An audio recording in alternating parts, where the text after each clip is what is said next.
तलाक पर supreme court में सुनवाई के दौरान आज कुछ हल्के पल आए तो कुछ तल्खी भरी टिप्पणियां भी हुई।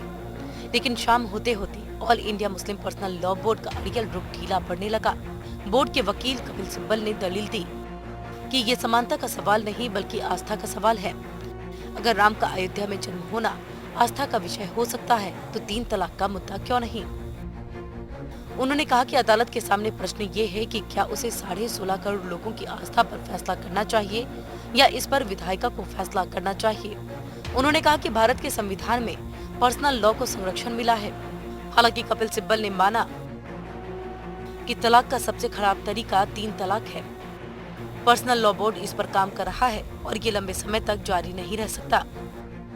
जस्टिस कुरियन ने पूछा कि क्या पर्सनल लॉ धर्म से निकला है और इस पर सिब्बल ने कहा कि ये कुरान हदीस से निकला है। जिस समय ये प्रथा शुरू हुई तब किसी ने भी इस पर आपत्ति नहीं जताई थी, तो अब 1400 साल पुरानी प्रथा पर सवाल उठाने वाले हम कौन होते हैं। कपिल सिब्बल ने कहा कि इस्लाम में महिलाओं को विरासत में संपत्ति का हक है, हिंदुओं में ये प्रथा नहीं है।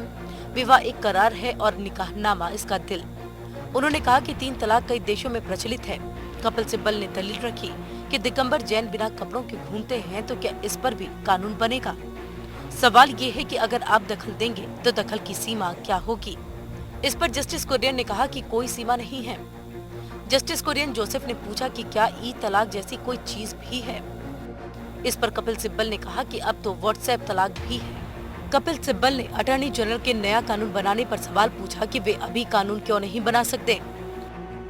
इस पर जस्टिस खेर ने भी सहमति जताई और कहा कि फिर हमें इस मुद्दे पर फैसला नहीं करना पड़ेगा। जब जस्टिस कुरियन ने पूछा कि क्या कुरान में इसका उल्लेख है तो कपिल सिब्बल ने कहा कि इसका मतलब ये नहीं है कि ये गलत है।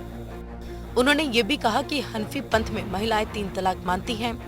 कपिल सिब्बल ने कहा कि 1400 साल की प्रथा को बेंच तुरंत ये तय नहीं कर सकती कि वो अच्छी है या खराब। ये मामला 6 दिन में नहीं सुलझाया जा सकता। इस पर जस्टिस कुरियन ने कहा कि मामले को 60 दिन में भी नहीं सुलझाया जा सकता। Bureau report APN।